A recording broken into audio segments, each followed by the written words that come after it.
nací en Venezuela en el año 2007, el mismo día en el que el equipo favorito de mi padre, el Atlético Nacional, ganaba su 10º título.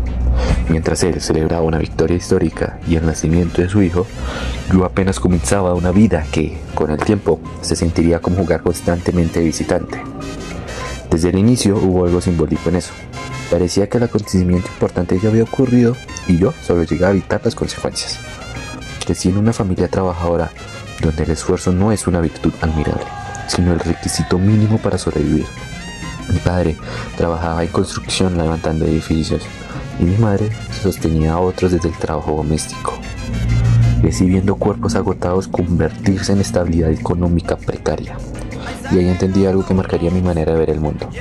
Para muchas familias populares, la vida no se vive, sino se sobrevive. Y si queda tiempo, se sueña.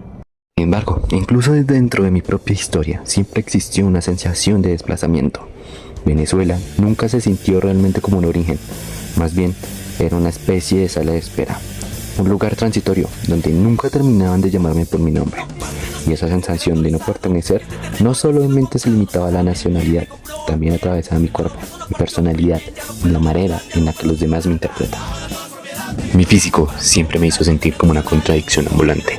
Mido aproximadamente unos 70, peso entre 60 y 70 kilos. Y la manera en la que resume mi hermano sobre mi físico es que soy... Parece 2000 de menudencia, solo pata y pescuezo. Mi cuerpo parece construido con partes que no terminan de encajar entre sí.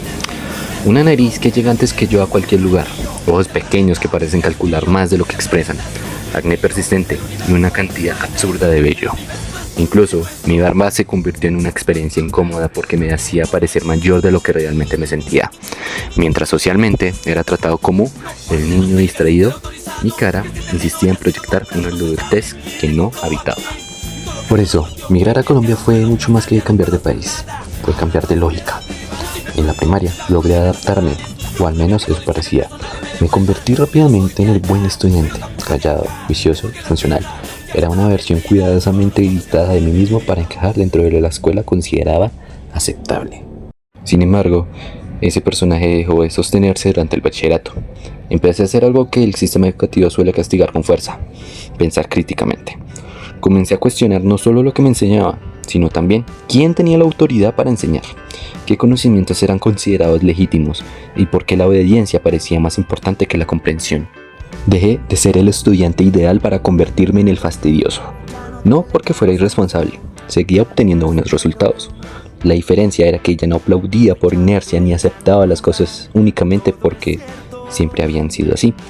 Ahí uno entiende que muchas instituciones educativas no premian necesariamente la inteligencia o la reflexión, sino la capacidad de adaptación y obediencia. Entonces llegó el momento que organizó completamente mi vida. El 3 de febrero de 2023, mi padre falleció en un accidente.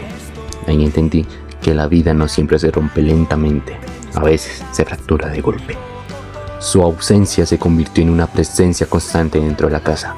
Mi familia tuvo que redistribuir el dolor y las responsabilidades como pudo. Mi hermano asumió cargas que no eligió. Mi madre resistió desde el agotamiento. Y yo encontré en el estudio una forma de mantenerme en movimiento para no derrumbarme.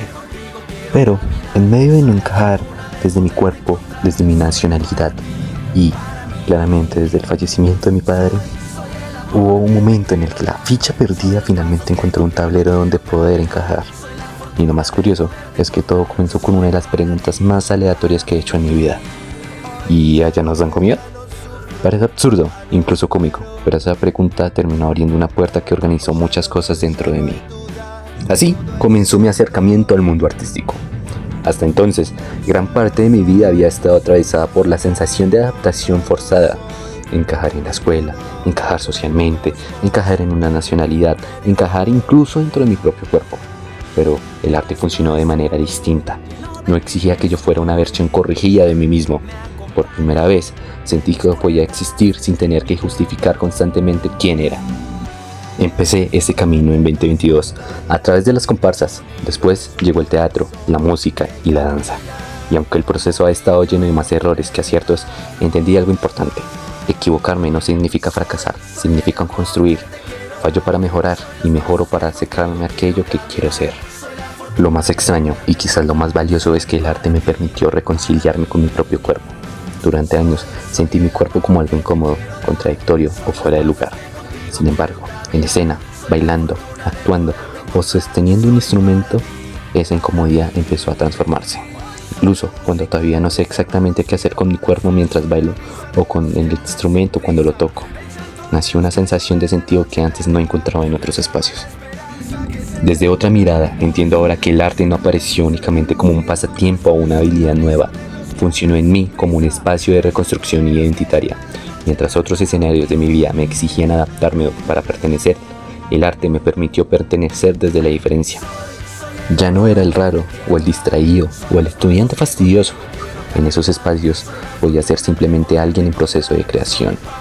Finalmente, pude entender que mi historia no trata únicamente sobre mí. Mi experiencia está atravesada por migración, xenofobia, desigualdad, educación, duelo e identidad fragmentada. Soy el resultado de múltiples tensiones sociales que nunca elegí, pero que tuve que aprender a habitar en ellas. ¿Qué te pareció ¿El hotel? Sí. Marica, desde que entramos, todo increíble. Una de las mejores cosas. Yo tengo la oportunidad de venir aquí a un lugar tan increíble, junto con este man, que aunque hayamos tenido momentos, es un man que yo quiero muchísimo. Entonces, es algo demasiado, Sí. demasiado importante. Sí. ¿Vamos a disfrutar, sí o no? Aquí vamos a disfrutar. Sí, sí, la veo feo.